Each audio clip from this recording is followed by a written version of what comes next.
en el noticiero Estrella TV. Descubren un narcotúnel en la frontera. Conozca por qué el hallazgo podría haber frustrado nuevos planes del Chapo Guzmán. Nuestras cámaras entraron a esta cueva de la mafia. ¡Justicia! Enérgicas protestas en México por el asesinato de un periodista.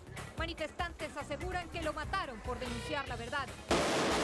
Alarmantes cifras. La guerra del narco en México ha resultado más sangrienta y mortal que los conflictos de Irak y Afganistán juntos. Matanza en El Salvador. Varios jóvenes que estaban jugando fútbol son masacrados empañando el comienzo de las fiestas agustinas. Esto y más ahora mismo por su noticiero Estrella TV con Adriana Ruggiero. ¿Qué tal? Muy buenas tardes, feliz lunes. De inmediato comenzamos con la información y lo hacemos en México. Nuestras cámaras entraron al interior de un narcotúnel entre la frontera entre San Diego y Tijuana, que fue descubierto en las últimas horas y que tiene un enorme parecido con el que usó el Chapo Guzmán para fugarse de la cárcel. Las autoridades creen que esta nueva cueva pertenece al narcotraficante más buscado del planeta. Yolanda Morales nos tiene el reportaje desde Tijuana. Veamos. De la Secretaría de la Defensa Nacional mide 126 metros de largo y no tiene salida en Estados Unidos. Cuenta con energía eléctrica y un riel que era utilizado con una plataforma para extraer la tierra que generó la excavación. Se trata del más reciente narcotúnel localizado en la frontera de Tijuana con San Diego. Fuentes militares de manera extraoficial atribuyen su construcción al cártel del Chapo, ya que esa organización es la que más pasadizos ha financiado, elaborado y operado en esta porosa frontera. Vecinos del área dijeron a nuestras cámaras que nunca vieron nada extraño y que la bodega operó como empresa hace algún tiempo, pero que tenía meses abandonada. Pues de carga de jugos, o sea, cargaban su camioneta de los jugos y se iban y regresaban, pero eso era lo que se llevaba. Después los muchachos se fueron, o sea, los que estaban ahí se fueron. Es en la granja del Topo, porque donde quiera descubren hoyos. A escasos metros de uno de los bulevares más transitados en la ciudad de Tijuana, fue encontrado otro narcotúnel después de un cateo. Fueron colocados los sellos que se encuentran a mi espalda por la Procuraduría General de la República. En Tijuana, México, Yolanda Morales, Noticiero Estrella TV. Gracias a Joana por este informe. Por supuesto que seguiremos al pendiente de la evolución de este tema. Y de Tijuana nos vamos hasta la capital mexicana, donde las calles hoy fueron escenario de una enérgica protesta por condenar la muerte del periodista Rubén Espinosa, un comunicador que fue asesinado supuestamente por hablar con la verdad y denunciar los crímenes y violentos. Él ya había denunciado sentirse amenazado. Carlos Vázquez nos tiene el informe. A partir de ahora, bajen las cámaras, guarden silencio. Con carteles y consignas en contra de la impunidad que impera en México, cientos de comunicadores condenaron el asesinato del fotógrafo y reportero Rubén Espinosa. Yo no sé si a estas alturas valga la pena pedir justicia, ¿no? Porque nadie nos va a regresar a Rubén, ¿no? Y hoy venimos varios reporteros de Veracruz, venimos primero a acompañar al amigo, ¿no? Espinosa había recibido varias amenazas desde hace 2 meses en Veracruz, por lo que decidió mudarse a la Ciudad de México, donde encontró la muerte junto a otras 4 mujeres. Todos recibieron un tiro en la cabeza. Veracruz es uno de los estados más peligrosos de México para ejercer el periodismo. Desde el 2000, 17 comunicadores han sido asesinados, 11 de ellos en el 2010, durante la administración de Javier Duarte como gobernador del estado. Por eso México se ha calificado como quizá el segundo o el tercer lugar más peligroso del mundo para ejercer el oficio periodístico. Las autoridades trabajan para capturar y poner tras las rejas a los responsables de este crimen atroz. Carlos Vázquez, Noticiero Estrella TV. Y seguimos en México porque la violencia generada por los cárteles de la droga allí sigue arrojando datos escalofriantes y alarmantes que involucran desafortunadamente a la población civil, superando inclusive a los números arrojados por los conflictos internos que imperan en el Medio Oriente, así como lo oye. Raúl Rodríguez nos tiene el informe, veamos. Los últimos 8 años han sido sangrientos en México. Más de 164,000 personas han sido asesinadas, de acuerdo a una investigación periodística. Según el reporte de Frontline, la cantidad de muertos es mayor que en Irak y Afganistán juntos, ya que en estos países se registraron 103,000 víctimas en ese mismo periodo. El reporte indica también que un 55% de estas muertes en México son causadas por los carteles de la droga y su guerra sangrienta para imponer su poderío en el país azteca. También revela que la mayoría de estas muertes han quedado impunes debido a la corrupción que impera en las esferas del gobierno, donde se atrasan los procesos por causa de la ley del soborno y del silencio. También indica que la fuga del narcotraficante Joaquín El Chapo Guzmán podría recrudecer la violencia en el país debido a su poder y al terror que infunde entre los mexicanos. Raúl Rodríguez, Noticiero Estrella TV. Y fíjese que Estados Unidos no escapa a la desgracia por las muertes por armas de fuego. Más personas han muerto por esta causa que en ataques terroristas. Desde los ataques del 11 de septiembre del 2001, escuche esto, un total de 74 personas han muerto en hechos relacionados con esto, con terrorismo, mientras que un total de 150,000 personas han muerto víctimas de homicidio con armas de fuego. Usted puede ver la diferencia. Esta última cifra es el triple de las muertes registradas en la guerra de Vietnam. Serían como 3 guerras. En los primeros 207 días, también esta es una comparación interesante, en los primeros 207 días de este año han muerto 207 personas por disparos. Casi que 207 días, 207 muertes. Otra persona fue víctima de una escalera eléctrica en un centro comercial en China. Como vemos, este trabajador de la limpieza que estaba barriendo se le atora su pie izquierdo entre una de las rendijas de metal, generándole gran dolor y desesperación. Afortunadamente, el trabajador logró sobrevivir, pero tuvieron que amputarle su pie. Este es el tercer incidente de este tipo que se registra en China en los últimos días. Continuando también allí en China, vean ahora cómo las fuertes lluvias y el desbordamiento de varios ríos causaron la destrucción de una carretera que desapareció en segundos, llevándose consigo varios vehículos. Con el apoyo de una grúa, las autoridades lograron rescatar 2 carros que todavía permanecían en la carretera. Por fortuna, no hubo reporte de víctimas humanas. Y ahora vea esto como si fuera una película de acción. Miren cómo este helicóptero militar que participaba en una exhibición aérea en Rusia pierde el control y cae violentamente contra el suelo al vacío. Uno de los pilotos murió tras el impacto, mientras que el otro, impresionantemente, logró sobrevivir casi de milagro. Las causas de este accidente están bajo investigación, pero se cree que fue originado por una falla mecánica. Nos vamos ahora a Centroamérica porque una tradicional celebración en El Salvador que se supone debía estar cargada de júbilo y alegría fue empañada con sangre. Las fiestas agostinas tuvieron un arranque sangriento a manos de las pandillas que dejaron cadáveres literalmente regados por todas partes. Melida Araniva con el reporte.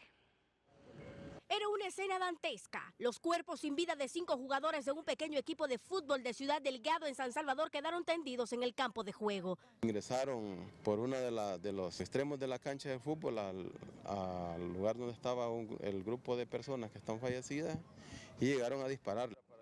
Fueron sorprendidos en medio de un partido por supuestos pandilleros, los que llegaron armados hasta los dientes y les dispararon a quemarropa. Algunas de las víctimas quedaron boca abajo y hasta recibieron un tiro de gracia. Dicen que él solo se hizo a un lado. Entonces cuando se hizo a un lado, o sea, la impresión a él lo asustó y a él le tiraron. Otros 2 jugadores resultaron heridos y la mayoría de ellos logró salir con vida al lanzarse por las barrancas. Empezaron a disparar a todos lados. ¿Y usted cómo es que no le dispararon? Sí, porque me les corrí, yo me tiré al barranco que está ahí a la par. Las víctimas tenían entre los 23 y 45 años de edad. Según las primeras investigaciones, al menos 2 de ellos tendrían nexos con las maras. El resto habría sido asesinado por estar en el lugar equivocado. Este hecho forma parte de las 38 muertes violentas registradas en las últimas 24 horas, más 7 fallecidos por accidentes de tránsito y ahogamiento, todo en el arranque de las fiestas capitalinas. Y como vemos, los salvadoreños han salido a las calles a celebrar a su patrono, el divino Salvador del mundo, donde la violencia no doblega a este pueblo sufrido. En San Salvador, El Salvador, Melida Araniva, Noticiero Estrella TV. En medio de todo esto, allí mismo, en El Salvador, al parecer un grupo de agentes sí lograron imponer el orden, aunque fuera solo de manera parcial. 4 pandilleros de 6 que lograron escapar de una estación de policía mientras se les hacía un juicio fueron recapturados y enviados a una prisión nuevamente. Se cree que estos pandilleros lograron fugarse en complicidad con varios policías que ya fueron detenidos. Los otros 2 prófugos continúan siendo buscados por cielo y tierra. Hacemos ahora una pausa, pero al regresar Republicanos insisten en blindar la frontera con México antes de cualquier reforma migratoria. También, miles de evacuados por infernales incendios en California. Bomberos arriesgan sus vidas para contener las lenguas de fuego. Además, un potente tornado arrasa casas y negocios. Miles están sin energía eléctrica. Y lo llevaremos también a conocer un albergue que trabaja con niños víctimas de la violencia y la pobreza en Centroamérica. Esto y más al regreso de la pausa.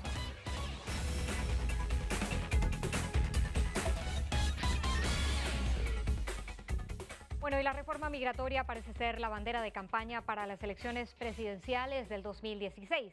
El precandidato republicano Jeb Bush dio su palabra de impulsar un proyecto de legalización si llega a la Casa Blanca. Nos enlazamos con José Ábalos para saber cuáles serían las condiciones detrás de esta estrategia en Los Ángeles. Buenas tardes, José, adelante. Adriana, buenas tardes. Ofrece el precandidato presidencial del Partido Republicano Jeb Bush una reforma migratoria a los más o menos 11 millones de indocumentados actualmente en el país. Pero esta no deja de ser una promesa como las ya antes escuchadas en el pasado, llena de condiciones.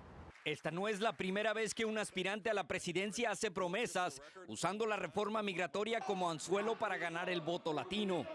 Es una táctica de la campaña de él, de la familia de él, que ellos saben que no van a poder ganar y la presidencia si no es con la ayuda de Latino. La señora Elizabeth dice estar cansada de los políticos que juegan con sus sentimientos ofreciendo una reforma migratoria. Primero tendrían que ellos ayudarnos con un permiso de trabajo para nosotros tener un mejor trabajo, poder a lo mejor estudiar algo. ¿Cuántos presidentes han prometido que ayudarnos a todos los inmigrantes y no ha pasado nada? El panorama político parece sumamente complicado para los republicanos, quienes según encuestas hoy están por debajo de Hillary Clinton. Inclusive el mismo Bernie Sanders, con solo 18% de popularidad, les pudiera fácilmente ganar la Casa Blanca. Sin embargo, Jeb Bush cree tener la fórmula para regresar a la cima de la postulación presidencial e inclusive ganar las elecciones. Básicamente tenerlos con un permiso de trabajo por muchos años, pagando impuestos. Adriana, Jeb Bush también criticó a Donald Trump y dijo que como rival para postularse por el Partido Republicano no le preocupaba en lo más mínimo. De hecho, dijo que las declaraciones racistas algún día serían contraproducentes para la misma campaña de este magnate. En Los Ángeles, California, José Ábalos, Noticiero Estrella TV. Gracias, José. Muy buenas tardes por el informe en este tema. Y la policía de Tennessee identificó al sospechoso que mató a tiros al agente Sean Bolton durante una parada de tráfico en la ciudad de Memphis el sábado pasado. Se trata de Trayvon Wilburn, un afroamericano de 29 años, quien enfrenta un cargo por homicidio en primer grado. Las autoridades indicaron que Wilburn está siendo buscado por cielo y tierra y es cuestión solamente de tiempo para capturarlo.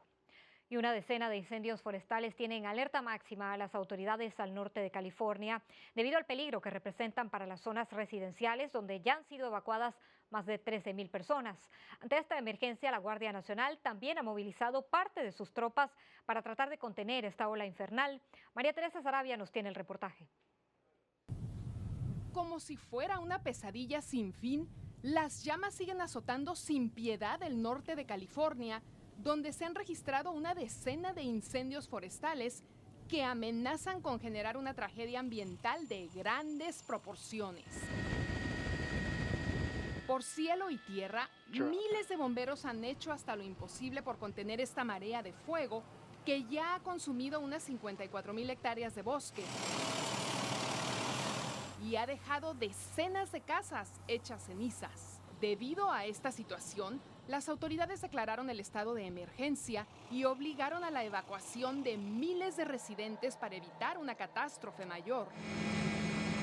Las condiciones del terreno, las altas temperaturas y la sequía han contribuido para que estos incendios sigan siendo un verdadero dolor de cabeza para las autoridades estatales que aún esperan lo peor de este verano infernal. María Teresa Sarabia, Noticiero Estrella TV. Por otra parte, en una conferencia de prensa realizada en la Casa Blanca, el presidente Obama dijo que impondrá mayores recortes en las emisiones de gases de efecto invernadero de las centrales eléctricas en todo el país esto como parte de su estrategia para combatir el calentamiento global. Inicialmente, Obama había ordenado un recorte a nivel nacional del 30% en las emisiones de dióxido de carbono para el año 2030, pero debido a la presión de los ambientalistas, se estableció el año 2022 como el nuevo plazo, así que hay que acelerar las medidas. Hacemos una pausa, pero al regreso lo llevaremos a conocer una casa hogar donde un pastor se convierte en padre para niños huérfanos en Honduras. Además, atacan templos de Dios en Nuevo México. Le diremos qué pasó después de que dos explosiones en dos diferentes iglesias detonaran. También, muerte y caos tras la revolución de hambre en Venezuela. Tenemos lo último sobre la rebelión del pueblo.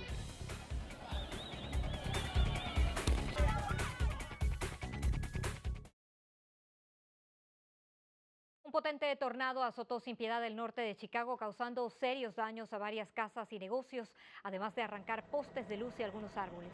Por fortuna, no se registraron víctimas humanas, aunque la tormenta dejó sin electricidad a varios suburbios de la ciudad. Y fíjese ahora, un refugio para menores en Honduras se ha convertido para decenas de niños huérfanos, no solamente en un lugar donde pueden comer y dormir, sino también en un verdadero hogar, donde su líder y pastor evangélico es como un padre para ellos. Dulce Valle nos tiene el reportaje. Jorge Zavala es un pastor evangélico que lleva las riendas de la Casa Hogar Alfa y Omega, un albergue que ha recogido a 40 niños sin padres. Han sido maltratados, hay unos que han sido abusados. La obra fue iniciada por uno de sus hijos y el misionero José Ramos, quien tuvo que regresar a Estados Unidos por afecciones en su salud. Ante tal situación, el pastor Zavala sintió el deseo de tomar la dirección de esta casa, que se ha convertido en un gran hogar atendido por él y por su familia. Se me quedan viendo y me dicen, papá, me dice. Y yo me río y los abrazo. ¿Le puedes decir papá? Claro, hijo, le digo. La vida de estos menores ha sido un torbellino. A las hermanitas Rodríguez les mataron a su papá y después a su mamá. Para Amy es duro hablar del tema. Porque cuando me acuerdo de ella, me dan ganas de llorar.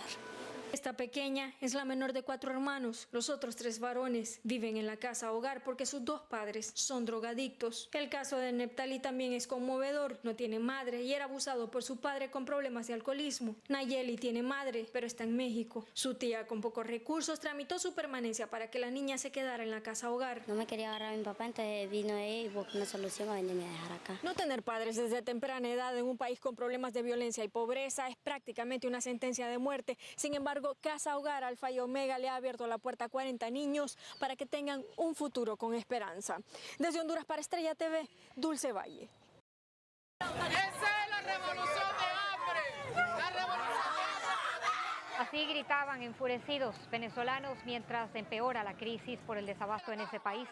El saqueo en San Félix, en el estado Bolívar, que dejó un muerto, también sirvió como un llamado de atención a nivel internacional. Este año se han registrado 56 saqueos y más de 500 protestas por la escasez de alimentos. Activistas advierten que si no se remedia rápidamente esta crisis de desabasto, la situación podría conducir a una revuelta como la ocurrida en 1989, que acabó con el gobierno de Carlos Andrés Pérez. Hacemos ahora una pausa, pero al regreso descubrirá por qué Miguel El Piojo Herrera y su familia se van de México por una larga temporada. También 2 explosiones en 2 iglesias en Estados Unidos ponen en alerta a las autoridades. Conozca por qué al regreso de la pausa.